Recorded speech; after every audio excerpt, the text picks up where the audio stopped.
Wood, Semen retention and body gangs. Coming back at you with another video. And in this video, I'm going over gangs, man. My view on gangs.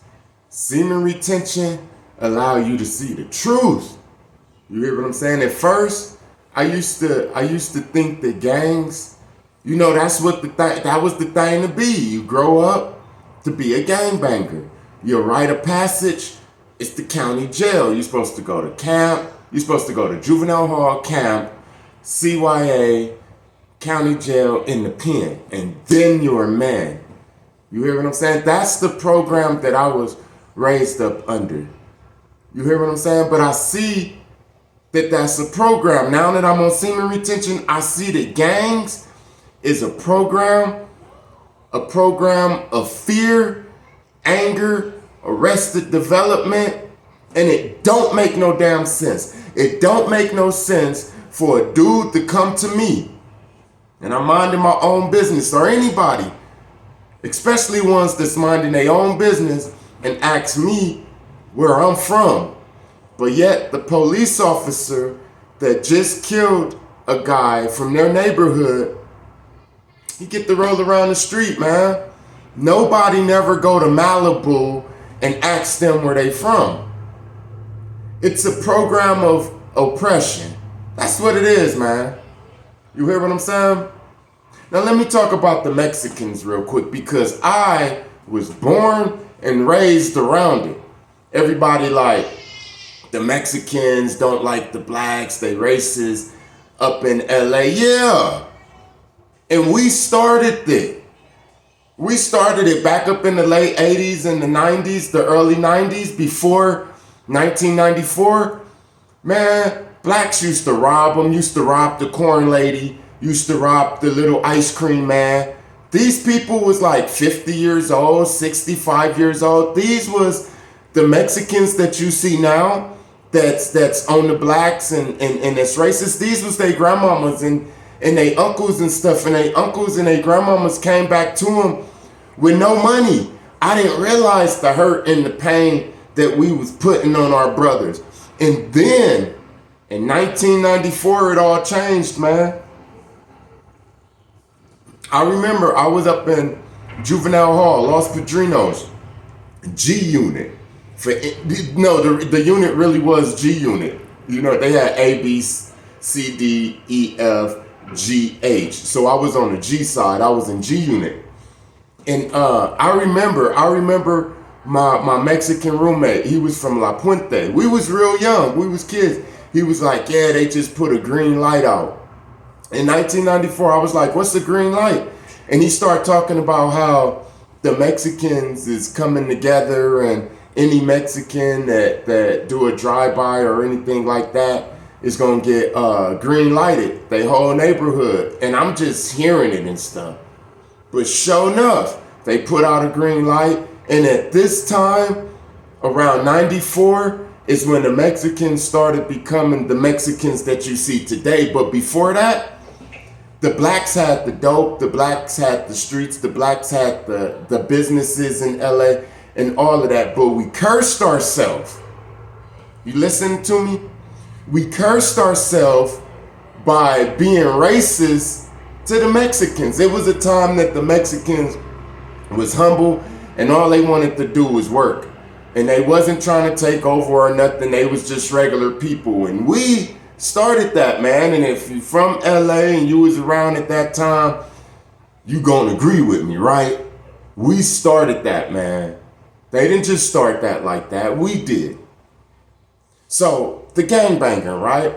I just wanted to get that clear for anybody that's out of town that didn't understand about why the Mexicans feel the way they feel about the blacks. Because we oppressed them.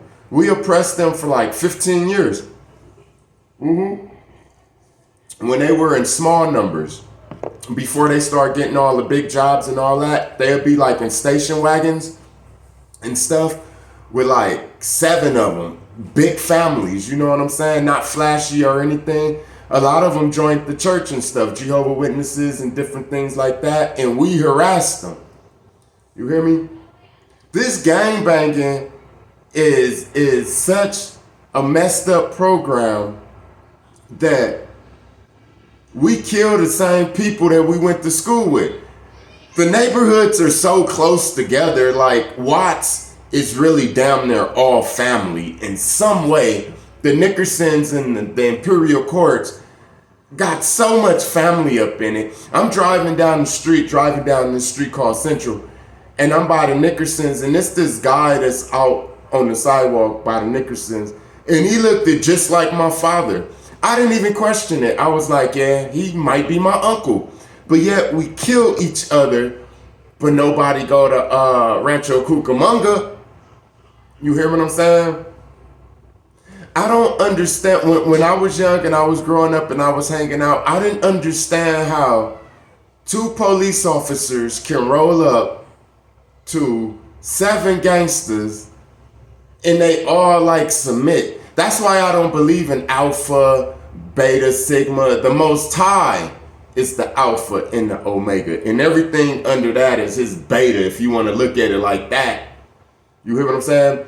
But anyway, I've seen people fold. The hardest gangsters in the hood, I've seen them fold.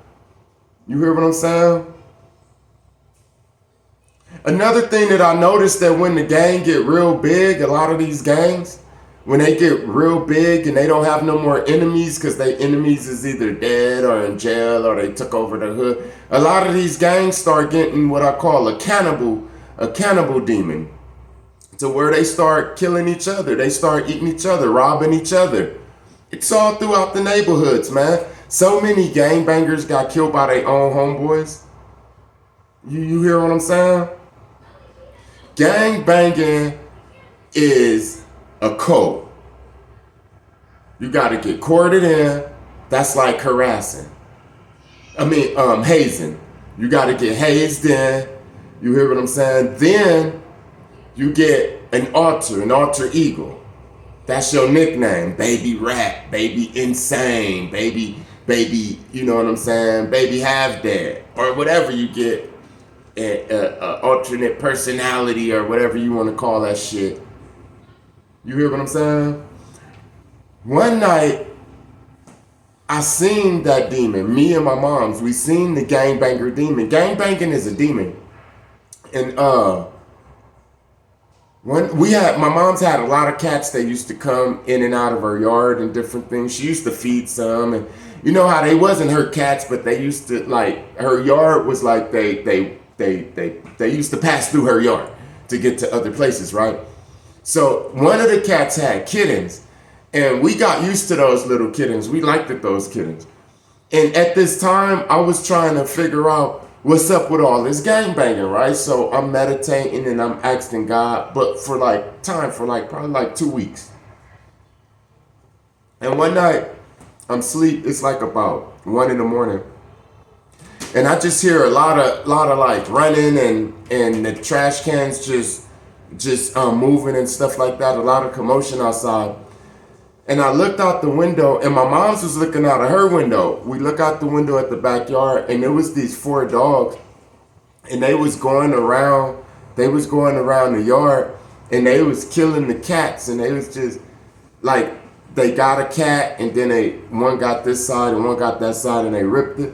And my mom's was like, stop. And one of them looked at the window and just started barking at us, like just trying to look. And then the Most High in my mind said, this is the gangbanger demon. And then they killed all the cats, like 5 cats. They killed them right there in front of us. And then they ran. Then in the morning I had to pick them up and all that. But God showed me that this is a demon. The gangbanging is a demon. You know what I'm saying? And when you get courted on the gang and you get the tattoos, all that, when you cross out your enemy and all that, that's all witchcraft, man. That's why it's so much death. Another thing is, being that the majority of the top leaders of the gangs are in Freemasonry, it's so many sacrifices in gangs. It's so many sacrifices in gangs. Like the guy that you rolling with from your gang, you hear what I'm saying? Could literally be working for the lodge and you the next sacrifice. And now you see that there's a lot of gang members that just be getting caught slipping. What if that gangbanger didn't really get caught slipping? His friend made a call to the other side, who's another Freemason affiliate, and all of this and all of that, man. And now you got these sacrifices. A lot of these killings from gangs is set up by their own homies.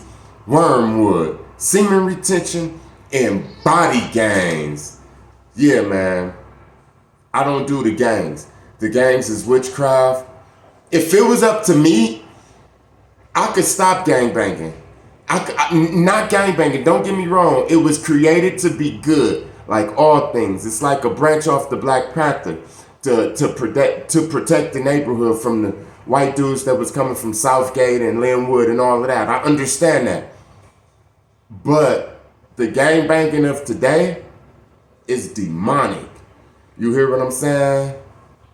It's totally demonic. Don't forget to like, comment, share, and subscribe. And I'll be back at you with another video. Peace.